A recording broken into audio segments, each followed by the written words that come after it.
Have this thing where you do good and then you keep doing good, but when you stop doing good, it's really hard to get back. I'm gonna tell you something really important. This is a secret. This is the biggest secret I have. This stuff works like a charm. Described it as... A blockade, I think. You said lockdown. Your brain seems to go into Lockdown. lockdown. What does lockdown mean? I don't want to say tilt because I always associate tilt with like being mad or something. Or like I get frustrated. So what would you say you get frustrated at? Myself. I see myself performing bad, and then I put myself in this box where I can only perform bad. I am in the state for like 5, 7, 10 rounds in a row. And then I get like one random ace for no good reason, and then I'm back and play well for the rest of the round. And you can tell me if any of this sounds wrong. This is just what I've gathered so far. So let's say it's one of the not so good days. It's like this. And then by chance of luck, something bad happens. Maybe there's an agent you don't know how to deal with.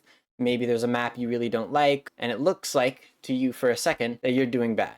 Now we reach the territory of kind of not believing in yourself area. That's like here. And then things just go further down and down and down. Also spontaneously, out of luck, whether it's an agent you do know how to fight, or maybe you had a shotgun or whatever, things go like decent. You go like, oop, up a little bit. Sometimes it like skyrockets immediately. Like if it's like a really big clutch, if it's like 1 or 2 kills, it probably goes back to normal. What I would guess is that sometimes when it goes all the way back up, it's going to normalize back to like here, where it's like still under what it started at, but it's more manageable. I think so. It kind of like looks like this the whole time, where it's like a lot of up and a lot of down. What I would want for you, a performance that more so stays in this area the entire time. We're on a bit of a bad day, and then what I would want you to do, well, I wasn't playing like this yesterday. I wasn't playing like this last game. This isn't about me not being able to win. This is just the match.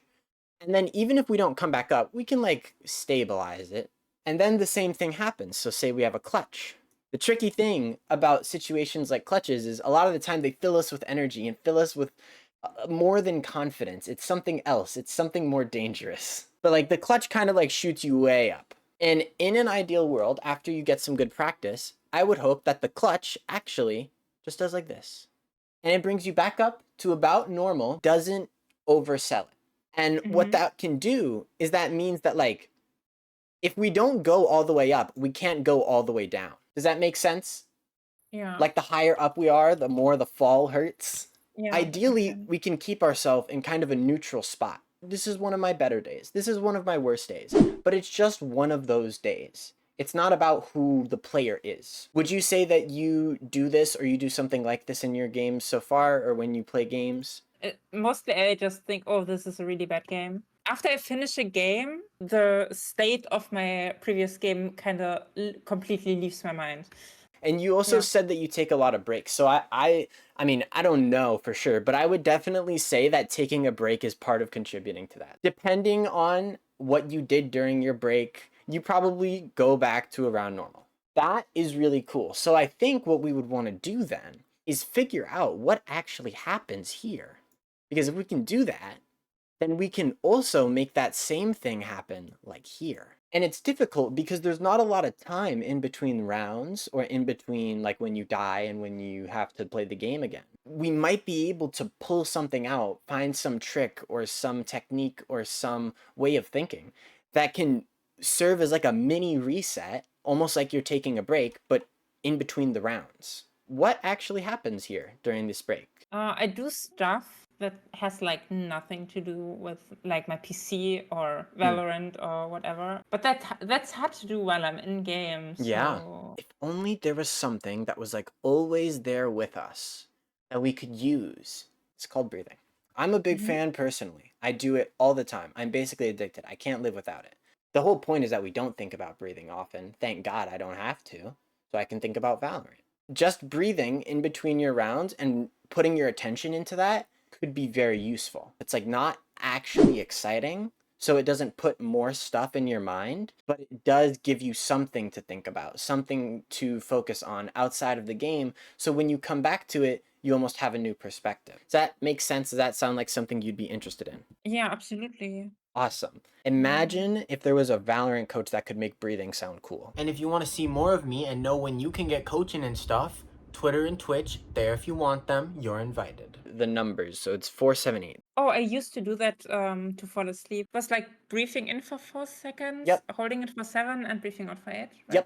Yep, exactly. Perfect.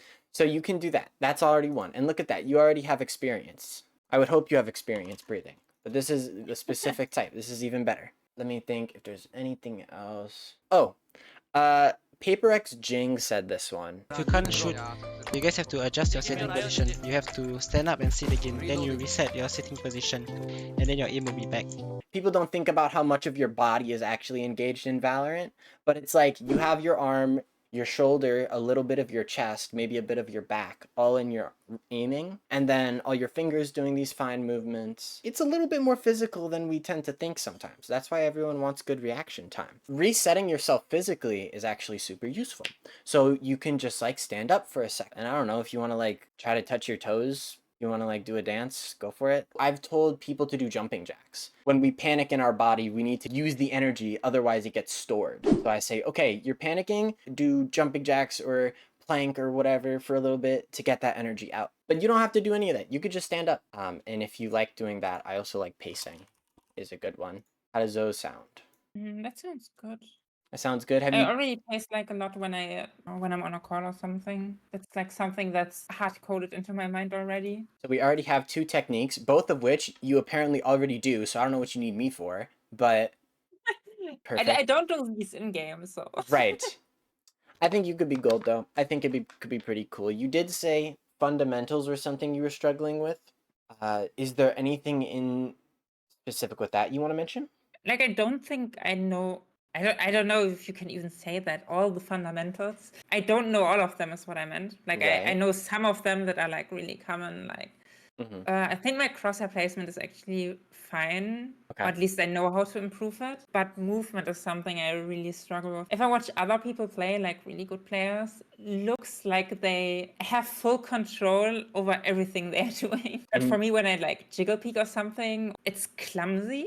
Peeking in general. Also, I am really bad at waiting long enough until my gun resets to the point where it shoots accurately again. Aim directly at the head and like shoot, take a break, shoot, take a break, shoot, and they all go right above the head. I have a plan. All right. I Yeah, wanna go into this real quick. I'll come back to these. How would you improve or work on your crosshair placement? Go into death matches and try to aim at head level the entire time. Look at the environment, and when I notice, oh, that was too high, try to save that info in my brain. Okay, at that point I need to aim lower. So what you just told me is you struggle with your movement. You watch pro players and they look like they have a lot of control, but yours feels clumsy. As well as you have a hard time resetting your spray. And then you said, but I know how to improve my crosshair placement. So I said, okay, how do you do that? And you said, I go into deathmatch, I notice when it's a problem, I save it in my mind, and then I adjust it in the future. What do you think I'm going to say? I just translate that to the other categories. Do you think you could do that? I'm not sure, but I'm not always sure what my mistake is. Firstly, sounds like you do, at least to some degree. But you know something's wrong, but you don't know what's wrong. It is time to investigate, analyze, kind of. So the way I see it is that habits need focus like a plant need water. It sounds like you were doing this here.